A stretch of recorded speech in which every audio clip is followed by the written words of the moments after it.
Okay. It's all on it, going to like, should go with the bathroom.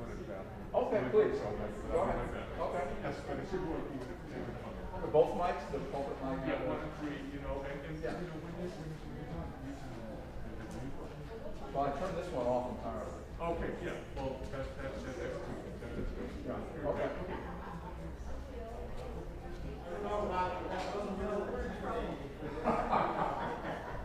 There aren't any votes today.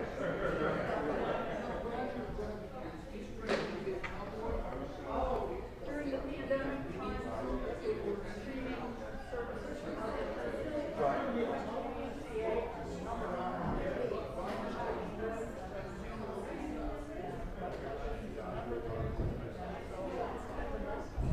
UCA and Harlem.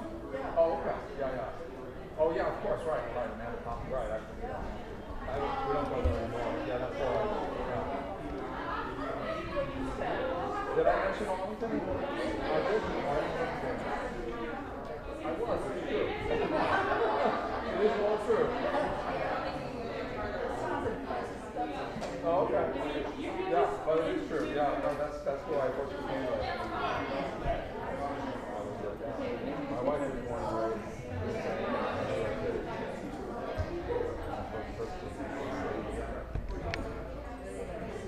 President of the board there.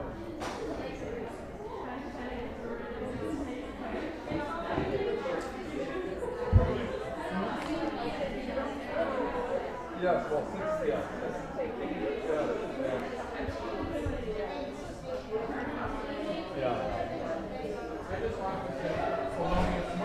Polonius, yes. I love Polonius. I don't understand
Hello.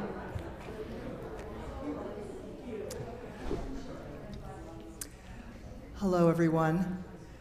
I really appreciate everyone staying. And I think people are still drifting in. There's still coffee out there, so, you know, people maybe coming on in. I'm Susan Smith, and I'm co-chair of the Capital Campaign. We are coming off of a very vibrant weekend together. There has been tremendous participation starting Friday night with Barry and the board, and folks from some of our financial sectors met, and Barry met with the staff, of course with Reverend Jessica, and then yesterday he was booked solid. We had meetings running at 9, at 10, at 11, at 12, a working lunch at 1, and then an all-group event in the parish room, which was really moving for me, very really moving to hear the stories from the group that was assembled and how this church has affected their lives in such positive ways. It certainly has affected my life in a very positive way and continues to. So we're really grateful that Barry is here. To undertake this is not easy, and it's not something we are skilled at. We kind of know what we want to do, but Barry really knows. 100 congregations, UU congregations. I mean, that's a lot of wisdom and depth of experience for us to draw on. And, you know, there's been a lot of talk in some financial futures meetings that we've had with many different sectors who are dealing with finance, that we're really looking at an overall picture here of all the ways that we can bring resources to bear, that we can involve everyone, from the youngest children to our middle school kids, to our youth group, to elders. Everybody can, yeah, you right there.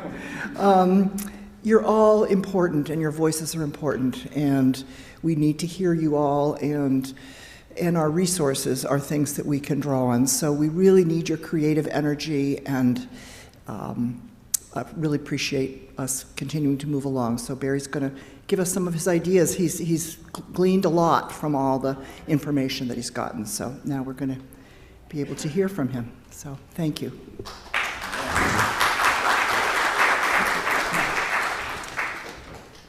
Well, thank you, Susan, and thanks again to all of you for sharing so much of your time and energy this weekend. And I want to especially thank Susan and Reverend Jessica and Karina, and there's probably others that I'm forgetting, who sent me a whole lot of information in advance. So while, as Susan summarized, I did spend a pretty intensive weekend here, which I love. People always ask me if I'm exhausted at the end of these weekends, but it's the opposite. I'm running on adrenaline for at least the next 2 days or so. So I just loved being here with you. And the weekend really started a couple of weeks ago when I started collecting information on finances and the history of the church, and programs and annual reports and visioning reports and all the things that you've been working on. And I'll say more about this in a few minutes, but it's great to see the youth group here, and it's no joke that there really are roles for you in these capital campaigns, and I'll have some examples of things that you can do that I think would be fun, and I've seen it work well. So I'm going to talk for, I don't know, maybe 20 minutes, depends on how chatty I get, and think of this as kind of a preliminary summary and highlights of the report that you're going to get in about 2 weeks. I still have some analysis to do, but I'll try to summarize all the high points and share with you some of my observations about this wonderful church community, and then a little bit of information about capital campaigns and how they work and what the next steps are, and then some specific recommendations for you. And we'll have a couple times I'll take breaks, and we'll see if there's questions to be had. So let me figure out if I'm going to walk around. I'll stand here for a while, then I'll walk around. The first thing, Susan summarized pretty well what I did, what this process is. It's called a Next Steps Weekend process, and it's a fairly standard way that we Unitarian Universalist stewardship consultants do this. She mentioned also that I bring to you kind of the wisdom of experience with 100 congregations, but it's really much more than that, because this stewardship consulting process goes back to sometime around 1990, and I'm guessing there have been about 30 consultants who have worked with congregations since that time, and my guess is we've collectively visited almost all of the 1,000 UU congregations that there are. My 4 colleagues right now, between them and me, we've probably visited 250 UU congregations just in the last, say, 8 or 10 years. So we really, and I learn as much I don't learn quite as much, but I learn a lot at every visit I make, so our knowledge base is always expanding about how best to do this.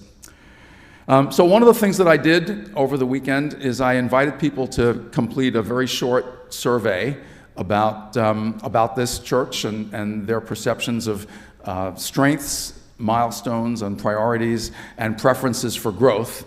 And like I said, I haven't done all the analysis yet, but I'll share with you what I have learned so far. And by the way, I met with a total, I counted, of somewhere around 45 people over the course of the weekend. Does that sound about right? Including a 35 showed up for the open forum yesterday, which is a nice turnout for that gathering. So of the 45 people so far, 31, as of like 10 minutes ago, have filled out this survey. And so the first question I asked is, what are the top strengths of this congregation? And the reason I ask these kinds of questions is that capital campaigns go better when they build on strengths. So I'm trying to understand what's really good about this church and how we can do more of it. And the strengths are not that surprising, I don't think, but the 5 in order of priority were the community, the people, social justice, the minister and staff, being welcoming and inclusive, and the lay leadership and volunteers. So those were the 5 most prominent answers. I then also asked about what challenges are most prominent right now for the church. And these, some of these I think are colored by the fact that I'm asking the questions as a stewardship and money person. So the first challenge by far was funding and revenue. And I don't know whether that would always be the case if someone else asked the questions, but it's often the case when I ask them. The second was membership growth. Third was volunteer engagement, which I think is closely related. The fourth was sustainability, which is one of the things that I've really been working with congregations on, is how to make sure that a lot of our congregations have really struggled through the pandemic in many different ways. You've come through it super well. Particularly, I'm impressed with your children and youth ministries program, but the music program, you've done many things during the pandemic that others have not. But the idea of sustainability, how can we make sure we're sustainable when something really strange and unexpected comes up, like a pandemic? So those were the top 5 of the challenges. And then the top priorities going forward, once again, annual operating funds was number 1, facilities improvement and expansion was number 2. And again, you want to take this with a little bit of a grain of salt, because we're asking this in the context of a weekend to talk about those things. Membership recruitment and engagement, community engagement, expanding the volunteer base, and social justice. So those are the priorities. The other thing I asked people is, how do they feel about growth, membership growth going forward? So over the next 5 years, I asked people if they would prefer no growth, 5% annual growth, 10%, 5 to 10% annual growth, or more than 10%. And everybody of the 31, all but 3 people prefer growth. And that's a good sign for capital campaigns, because even what I have found is that even if the campaign is not specifically about growth, when people favor growth, they're more likely to support the campaign and think that it's wise to invest in the future. So only 3 people chose no growth, 4 chose greater than 10%, and the others were clustered between 5 and 10% annual growth. So does that feel like it would be consistent with most of your preferences here, that you'd like to grow, but not become a 1,000-person congregation anytime soon? Now, as Reverend Jessica mentioned, one of the questions that I asked yesterday, and I do think it's wonderful that you brought this up in your homily, is thinking about a time when something special happened for you here. And we collected, I have a whole flip chart of the attributes that people said were most special about First Parish Brewster. And I haven't sorted those out yet, but they'll be in my report. But I don't think any of them will surprise you. Community and people were top of the list. Social justice, small group ministries, music, children and youth ministry, all those things showed up as strengths of this congregation. And I really do encourage you to do more with those stories. Sharing stories with one another is another powerful way of connecting, much as giving and receiving is. And we kicked around some ideas after the workshop, maybe inviting some of you to do some videos of those stories of what special things happened for you here, and then sharing them on a loop when people show up here. One of the tricks of capital campaigns is generating lots of energy. One of the congregations that I visited in Florida, the woman running the campaign always talked about hoopla, that we have to have lots of hoopla, and that when people show up on Sunday mornings, the place should be just filled with energy about what's possible for the future. And some of that energy is where kids come in. So let me give you just a couple of observations, my observations about this church and about where you are for going forward.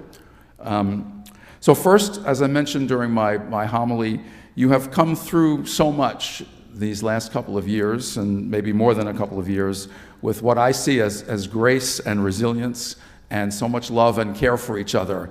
And that's got to be a powerful thing to be able to build on. And like I said, you've done some things that I've not seen at other congregations, having the choir practice and perform during much or all of the pandemic. Is that what I remember? So most choirs have either done virtual choirs or nothing. And having the choir, I think, is really special. And sustaining a thriving children and youth ministry, I know, is super challenging. Yeah, it's really just super challenging to have kept families involved in the Zoom world and in the outside programs that you've done. So I don't know all the magic that you've brought to that, but it's really something. And then you've also done, one of the things I always look at when I do these weekends is, what have you done so far to get going towards a capital campaign? And you've really done quite a lot over the last few years. Some of you, this may not be fresh in your minds, given that I know some of the work was put on hiatus during the pandemic. But I know you had a visioning exercise and involved something over 100 people, is that right? So that's really important. And then that led to a facilities task force that developed a task force report, which led to work by the board and communication with others of you, and led to this outline of what you might do for a capital campaign. So there's some specific things that I'll suggest that you do from here, but that's a lot of work to have already been done to get started with this. And it's a complex undertaking here. Most of the churches that I visit don't have the kind of campus that you have that sprawls, I don't know how many acres there are here, but it's a pretty substantial piece of property that on both sides of the road with all kinds of buildings, right? All kinds of historic buildings. You're in a historic district, so there's a lot of complexity to fleshing out the project, and that's going to be a big part of the next steps. But you've done an awful lot to get that going. I know you've also made some changes and improvements in your governance, and that's important too, because that'll be helpful in running the process. There's a lot of process and a lot of congregational involvement, and knowing how to do that sort of thing. I'll tell you a story in a few minutes about capital campaigns, how they can help you with that as well in a minute or so. What else? So the other thing that I know Reverend Jessica pointed out, and that was obvious to me too, is that you have taken such wonderful care of these buildings. The buildings look fabulous to me just walking around, and I know my wife was the minister of several historic churches in New England. It's a huge amount of work to take care of facilities like this. And that's a real plus for a capital campaign, because you might imagine, and it's definitely true, that if trying to do a capital campaign when the buildings are shabby is not that helpful. You might think it's helpful because people would want to contribute money to make them not shabby, but at the same time, people worry about, is this a good investment? Is this group able to really take care of the resources that we're going to put into these buildings? And I think you obviously are able to take care of these buildings, take care of the property, and that's a real plus. Now, as Reverend Jessica mentioned, this is a time of uncertainty, and several people mentioned concerns about the timing. And I will reiterate that while it is certainly true that these are unprecedented times where none of us in our lifetimes have come out of a pandemic like this. The stock markets are crazy up and down. The economy is a little bit weird. So there's a whole lot of things we don't really know. But at the same time, I ask you, would it be better to wait a year to do the next steps? I can't imagine why it would be. And I'll talk a little bit more about how the process works, but the process is very incremental. It's literally one step at a time. There are some things you do in parallel, but it's not like jumping off a cliff. It's taking one step at a time to get there. And much of the work, you'll not be starting to actually raise capital money anytime soon. Much of the work is preliminary to that. And to my mind, it doesn't make any sense to delay. I think you're in very good shape for moving forward. And what the economy looks like when it comes time to actually run the campaign, you can decide what to do then. So let me tell you a little bit about how capital campaigns work, and I won't go through a lot of detail for any of this because it'll all be in my report. But a couple things that you should know. Typically what churches do is they'll do a campaign at one time. Often it's combined with your annual campaign.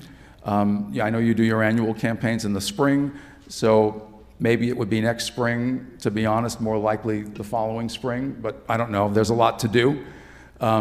And you invite people to make a pledge that's completely separate from the pledge to the annual campaign. And a couple of nice things about this separate pledge is that it's payable over a 3-year period typically. Some churches do 5 years. 3 years seems to be the sweet spot of giving people enough time to find the money and yet still have not so much slippage. 5 years is a long time for people to be paying the pledge, and there's a lot of transitions and all that. So 3 years is the most typical. Sometimes you can work it out so it's 3 church years and 4 calendar years. That can be very helpful. A lot of people think about their year-end planning when they're thinking about where to find capital campaign money. Required minimum distributions for people who are over 70 or 72, depending on when you turned these ages, is a big source of capital funds, and that's a yearly thing. So 4 calendar years can be very helpful. Let's see. And as I said, so you do the campaign, and then you raise the money over the next 3 to 4 years. Typically, about half the money comes in the first year if you ask people. And then that lets you start the work at least. Nobody wants to do all this energy, put all this energy into something and then wait another 3 years for all the money to roll in before doing anything. So let's see, what else will I tell you? I think I mentioned during my homily, we UUs and UU congregations are very good at these capital campaigns. We're very successful. You've been successful here with several of them. Somebody mentioned yesterday being involved in 4 of them. So I have every confidence that you'll be able to do it here. Just in terms of giving you some, I mentioned that the process, and I'll talk a little bit more specifically in the report, but in addition to incremental step by step, there's some kind of chicken and egg parts to it. So in order to find out how much people might contribute to a campaign, you have to have a specific project in mind. In the abstract, there's no real way to assess how much people will really contribute. So you have to start with something. And then there's a process called a financial feasibility study where we take that something and we have one-on-one interviews with a sample of the congregation, and we find out how much people support this project and then how much they're likely to contribute to it. And that gives us a really excellent way to project how much you can actually raise in a capital campaign. So the question is, how do you define the something when you don't know how big that something can be? And so we have some guidelines based on history, and the guidelines to start with are that you think about some projects that are in the range of, say, 3 to 5 times your annual giving. And I like to give you this so it gives you some perspective of what kind of numbers we're talking about. So your annual giving averaged over the last 3 years, say, is somewhere around $375,000. So 3 to 5 times that is somewhere around $1.3 to $2 million maybe, or $1.8 million, somewhere in that range. So if all goes well and people really like the project, that's the kind of range of money that you're likely to be able to raise. And I will share with you at some point some ideas of where people find the money to contribute. success depends on a combination of a few large gifts. Usually you need a lead gift of somewhere close to 10% of the total, so that's a big number. And then it's kind of a pyramid shape flowing down from there. So success requires some large gifts, a lead gift, and also as close to 100% participation as possible. That really makes a huge difference. It doesn't always sound like it in terms of the amount of money that's raised, but even if people can only contribute $100 over the 3 years, and there's 20 families in that boat, that's $2,000 that you wouldn't otherwise have. And more to the point, it's everybody feeling like they're a part of this. And that's really the most important thing for success, is everybody feeling they're a part of this. So there's a whole lot of steps to be taken between now and when we would do the feasibility study, and then we would do the capital campaign. And I like to think of it as kind of a rolling buildup of momentum and energy, and figuring out how to do that creatively is another way to really involve everybody. Communication is really key, having all kinds of mechanisms, social media, videos, informal conversations. One thing I really like is having tours of the facility and showing people what you might be doing. So where, if you're going to be putting in an elevator somewhere, where exactly would the elevator go and what would we be able to do?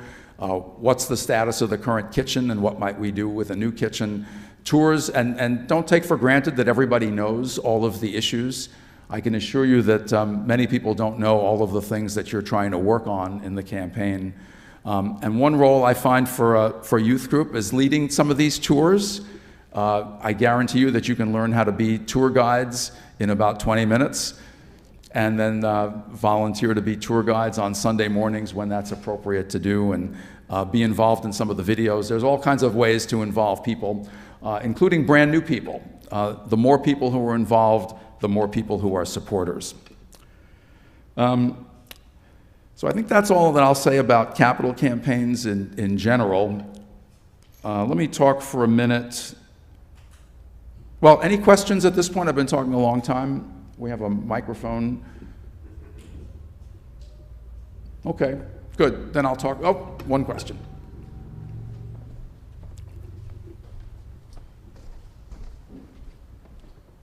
I can talk pretty much forever about this.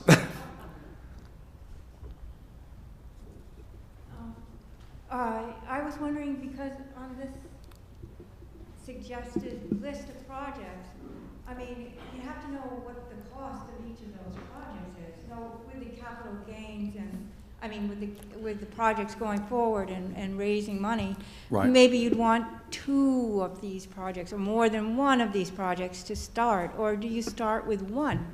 Yeah. I mean, So that's a great question. So what I recommend, like I said, there's a pretty well-established process for this. So I recommend that you take these ideas as well as the other ideas that you've generated in the Facilities Task Force report and in your visioning report, and you create 3 models of what the project might be. One project at kind of the lowest level that you think you can raise, one project at the highest level you think you can raise, and one in the middle. And you kind of piece together these things to fit in those ranges. And then you have a whole process for engaging the congregation about what these projects look like. In my experience, it doesn't make sense to do them one at a time, because then number one, it's going to be harder to generate support for just each one thing, and it's going to be a continuous raising of capital money forever to get all of these things done. So the idea of packaging them up into projects, I think, has proven to be very useful. And like a lot of things that I don't fully understand, but they work in practice, there's some magic to having 3 of these for the congregation to noodle around. If you have one, people feel like they can pick at it, and it's not the one that they would have wanted, and so it's not that easy to get that done. If you have 2, you have winners and losers, and so that's not a healthy thing. But 3 seems to work pretty well. And it, again, gives you a range of the ways to think about, if we could spend close to $2 million, how many of these 7 things could we really get, and how would we do them, and how would that further the mission of the church? So that's a big part of the process. So thank you. Yep. you know, you have to sometimes redesign to fit the budget. Yeah. So that's a long process, and I imagine that's what you're envisioning here, right? Well, that's right. And I tell people that nothing, so this chicken and egg process has been very interesting for me because there's a whole lot of moving parts. Like I said, the beginning chicken and egg is you don't know how much you can spend and you don't know what fits in that because you don't really have up-to-date costs. So you do that, and then you pick one of those three, and then that's the basis for this financial feasibility study that I mentioned. You have to have something to use for that. But then that will tell you how much money you can actually raise. And it's almost always, it's not going to be the exact number of any one of those three projects. So you then tweak the project then too. And then, of course, at some point you go out for bids. And that's when you know what things really cost, right? Until you actually go out for bids, you're just making your best estimates. But as we're seeing now, costs are changing all the time.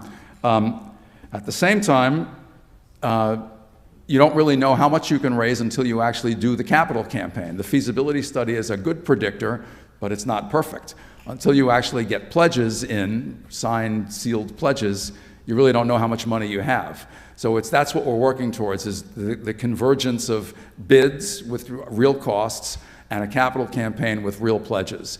And it's the steps along the way that get you there. So, yeah. And that has worked, like I said, it's worked very well.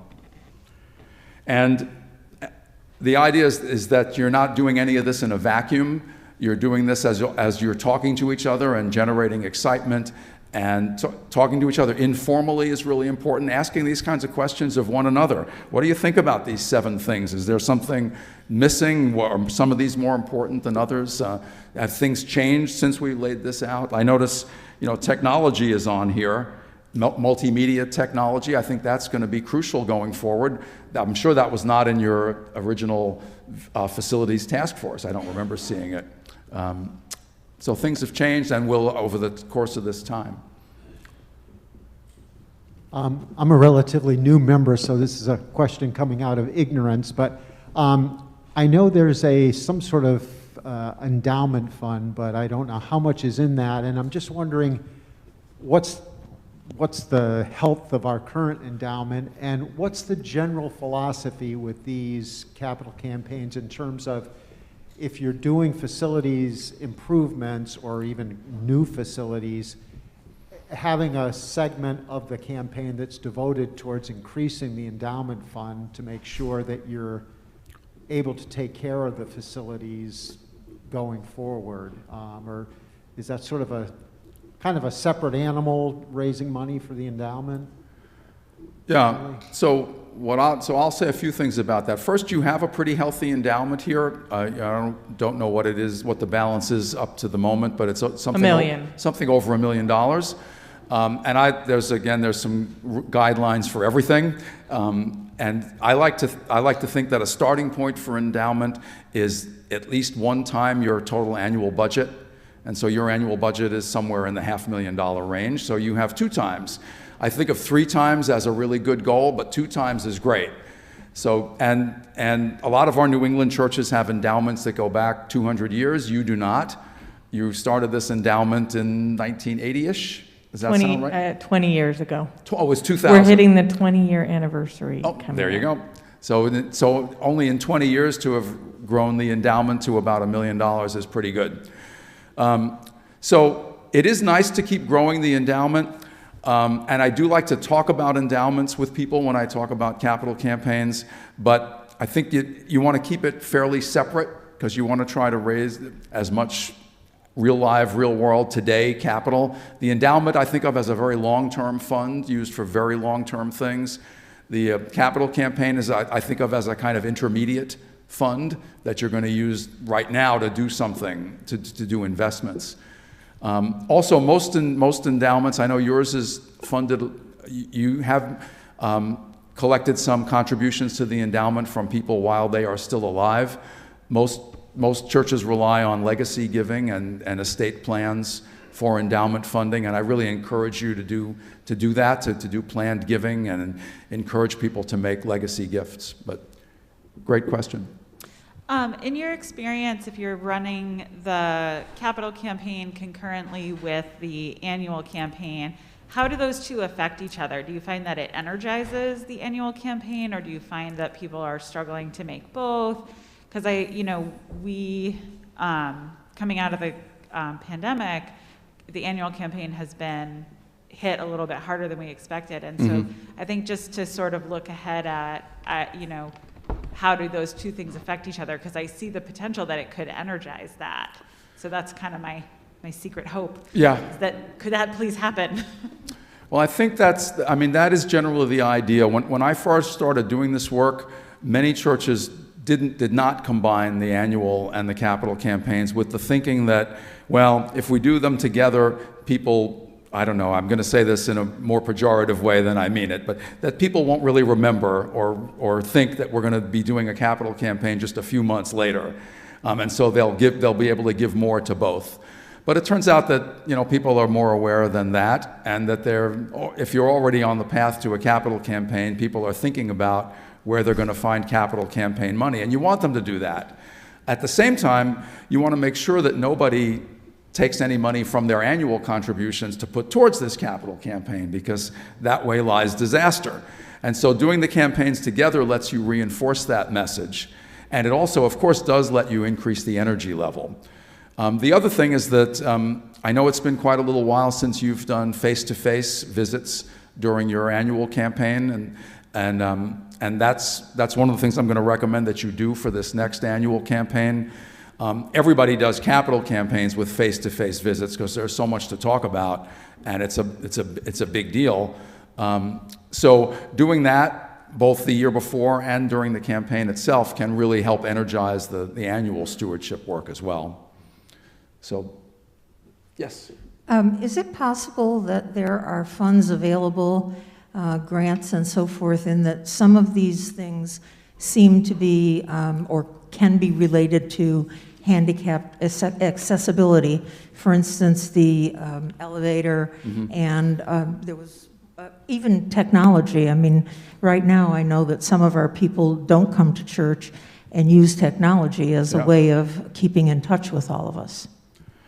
Yeah, so my experience is that there really is not much in the way of grants. I mean, the most promising grants for this kind of thing would be some sort of historic preservation, like you've gotten before, some community sponsorship of some things. But for the most part, I don't know of any. I mean, in some states, there's grant funding available usually for mission kind of work, like in Indiana, the Lilly Foundation has grants available, but it's just for local Indiana organizations.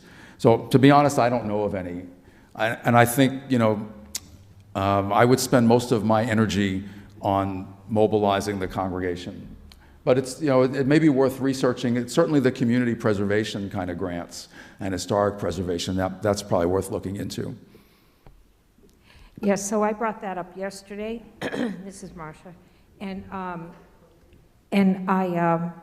I just did a real quick search last night, and the CapeCodCommission.org definitely has money available for historic preservation, but certainly I think that it's something that if we need to or we want to research, that it's something that we should, because I think that would definitely help and encourage people to give. I mean, if we're working for them as a congregation, looking for help and not just expecting people to donate, it may be a positive thing. So thank you.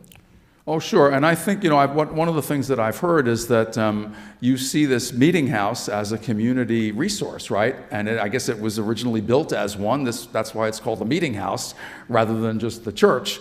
And so if you can emphasize that, I think that would be important. Question over here?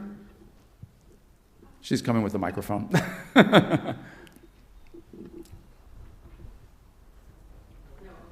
Oh, right here. I thought Ann had.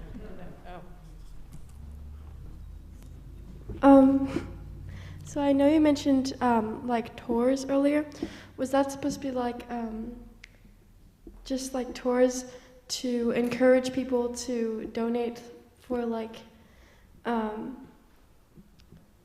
campaign, or is it supposed to be like you have to pay for the tour, and then it's supposed to be like towards the campaign. Oh, I see. No, it's yeah, I don't think we would charge any money for the tours. That's a good question, though. No, so I see the tours as part of the energy building and enthusiasm building and explaining things. People are more generous when they understand what we're trying to do, and a lot of people won't understand all these things. I'm guaranteeing you that many people have probably not seen the kitchen or have not seen it in a long time, don't know what we're thinking about as far as parking. So having tours, and particularly newer people, and you have a fair number of new people here. People are always retiring and coming here or moving here otherwise. So the tours are to help people really understand what's happening and to be able to have them ask questions. So that's what it's about. It's not asking them for money in either now or later. Hi. Yeah. Thank you so much for coming and helping us with this. So back to the stewardship capital campaign. Yep. I understand in the future how those could work together, but we have this big shortfall in this year's stewardship campaign. Mm-hmm. And as much as I'm in favor of every single thing on the list, I can't imagine contributing to that until we have like all our staff up to UUA recommended salaries, that kind of stuff. So I just worry about this capital campaign when we can't even meet our day-to-day needs right now. Yeah. So I think that is a fair point. And usually one of the indicators that we do look at as far as readiness for a capital campaign is how solid your annual campaigns are and how solid your annual budgeting is. But again, I would say that where you are, there's a lot to do. There's a lot of things to sort out, and I would still recommend starting it. And I think part of what I would hope is that, again, I haven't really got all the timelines in my mind yet of what I think I'm going to recommend, but what I'm thinking is that you can use the next year to really communicate about the annual drive and do a super duper annual drive in the spring with face-to-face visits and see what that drive looks like and how much closer you can get to the kind of budgeting that you need. The other thing that I'm going to recommend is that I've been working with a lot of congregations on is long-range financial planning. And again, as a way to not only develop a plan, but also communicate with the congregation about how the finances work. And it's not only long range, but it's comprehensive. So it looks at all of the resources. It looks at the endowment. It looks at whatever loans you have. It looks at rental income. It looks at pledge income. It looks at everything. And then it looks at everything that you use the money for. And then you can look at different scenarios and think, well, how do we get from here to where we want to be? One place being that we want to be able to pay the staff fairly, and we want to be able to support the programs. And I'm thinking if you can do that maybe in the fall, that would be a good backdrop for the stewardship campaign next spring. So that's the kind of thing that I'm thinking about how we might work this together. But yeah, that's a very fair point. The other thing that congregations, and I mentioned this a little bit maybe in one of the groups, but I think the way I think about the various funds that we have in our churches is we have short-term things, like one-year kinds of things, most of our annual budgets, and then we have very long-term things like endowments, and capital campaigns are kind of somewhere in the middle because they're investments in the future, but there's money that we're going to get right today. And what some congregations have started to do in the wake of the pandemic is create other kinds of intermediate range funds. Some congregations are calling them sustainability funds, and the idea is that you would collect money similar to what you would collect for a capital campaign, but without a building project. Just a flexible fund that the congregation can use to fill gaps, to address challenges that come up like a pandemic, to address budget shortfalls. Congregations have had a lot of success with that, and I've done, one of my colleagues and I and three representatives of different churches of different sizes have done a pre-recorded GA workshop on that. So I urge you to take a look at that, and that may be another way to help strengthen the annual funding. So yeah, fair. Picking up on what Marcia said about the whole roots of oppression here and how we are pretty thoroughly a white town. Yesterday, I went back and forth on 6A, and I saw a clutch of young black women dressed in serving clothes to go to what looks like a plantation, Ocean Edge, for a wedding. And it was very beautiful. And I thought, we should cash in on stuff like that. You know, we could do fabulous events like fashion shows up where all the solar panels are. Yeah. And combine consciousness, because that's what we're rich in this tradition.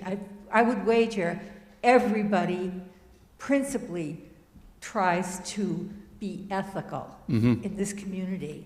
And we could put a price tag on that. Yeah. And market ourselves. You know, in competition, look at Chatham Bar's Inn. You know, their farm used to be in conjunction with Capabilities. And I don't know what happened, but it bothers me that Capabilities doesn't get star rating because they're picking the, you know, the produce. But I think that we should cash in. We are a resort community. You know, take it, like it or not, we are. But we have campgrounds and we have the other culture that we could cash in on for good things. Yeah, I mean, I think there's all kinds of things that you could be looking at. One of the things that I think about is maybe somewhat related is your thrift store is wildly successful, right? And that's, I think, I assume you see that as a mission function as well as a fundraiser that serves people who need things, right? And maybe the church could do a lot more of that, build on that as well. So yeah, I think the idea of being able to kind of think about what's our place in the community, what's our place in the world, and how does this campaign support that? So let me say a few other things, and then I won't go through this in great detail. But one of the things that I do in looking at readiness for a capital campaign, that gets to thinking about the annual giving, is I create kind of what I think of as a balance sheet. And it's not a financial balance sheet in any conventional sense, but it's more of if you picture it, it's two columns, and on one column is assets, and on another column is challenges. And these are assets and challenges that are related to mounting a successful capital campaign. And yours all, I mean, the bottom line picture is very positive. There are many more positives, many more assets than negatives. I talked about some of these before, but your wonderful physical assets, and at least as important as that is how well you've taken care of them. The vision work that you've done. I love the work you're doing on the 8th Principle Project and on reparations, Green Sanctuary. Did I read that you were the very first welcoming congregation? So, I mean, you've got, these are all really inspiring things that are very helpful. You're using technology really well. I don't know how many of you have seen the technology in the living room. That way, I guess, right? Across the street. I'm easily disoriented when I'm inside. Across the street, the living room has super technology outfitted so you can do multi-platform meetings. That's, to my mind, that's an important wave of the future. I think people will really support that. So there's a lot of positives. I think that the challenges, I've already talked about most of them, coming together around the projects. I mean, that's going to take some doing. It's complex. There's a whole range of things you might do, but there are ways you can do it, and I'll lay more of that out in my report.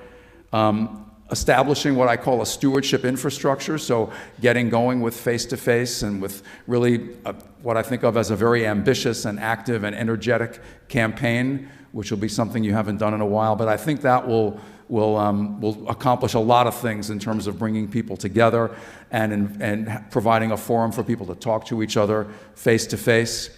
Reverend Jessica mentioned that in the workshop yesterday, I invited people to share their stories one-to-one, and people were able to talk forever, I would say. It was not easy to pull everybody back to the bigger group. So you're all able to talk to each other, and we'll be able to do that as well.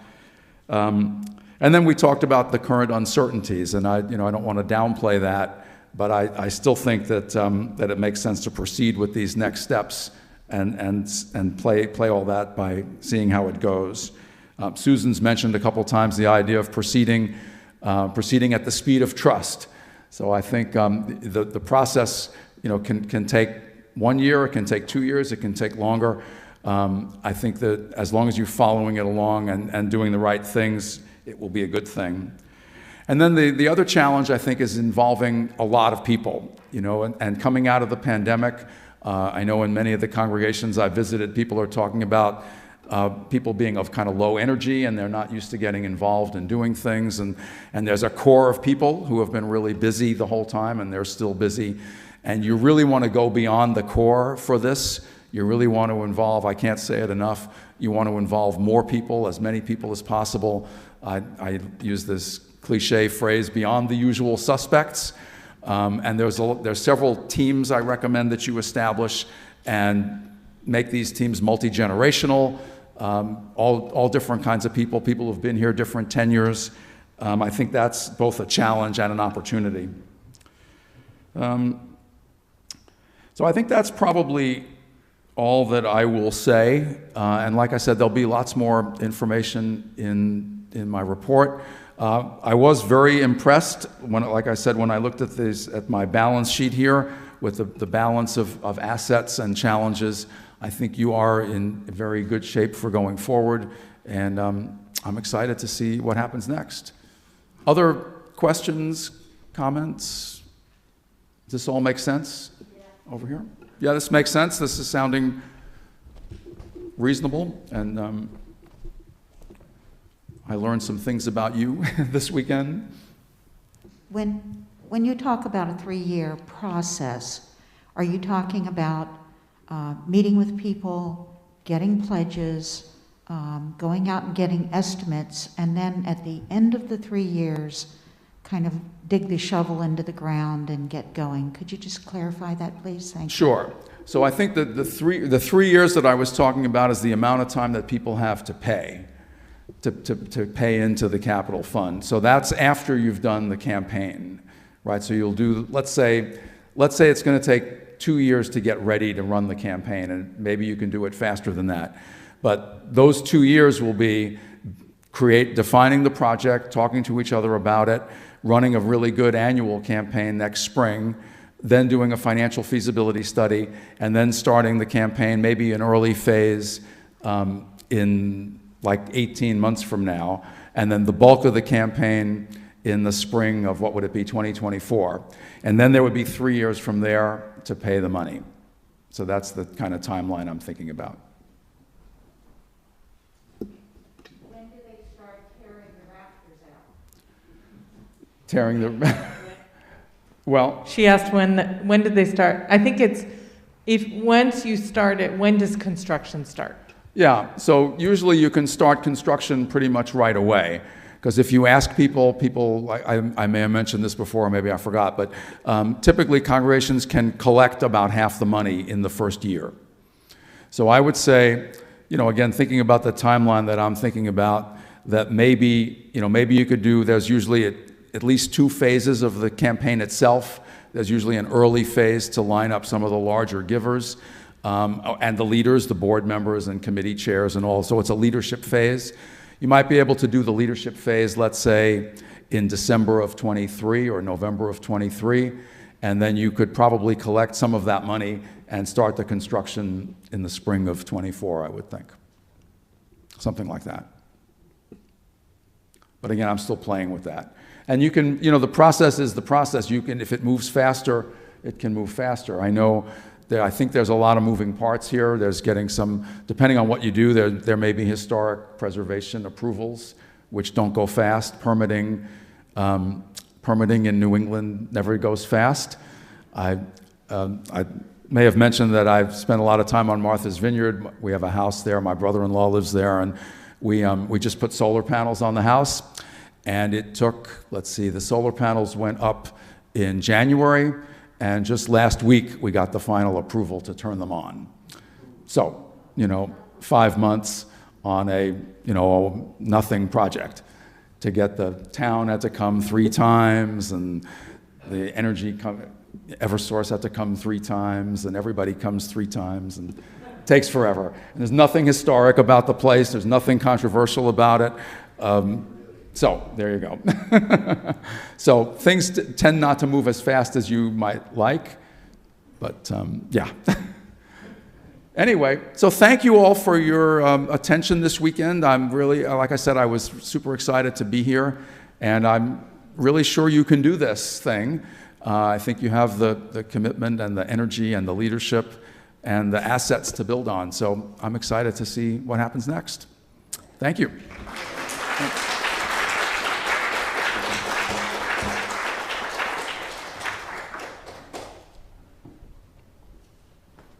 Thank you so much, Barry. We appreciate all of your hard work and look forward to reading your report. You are welcome.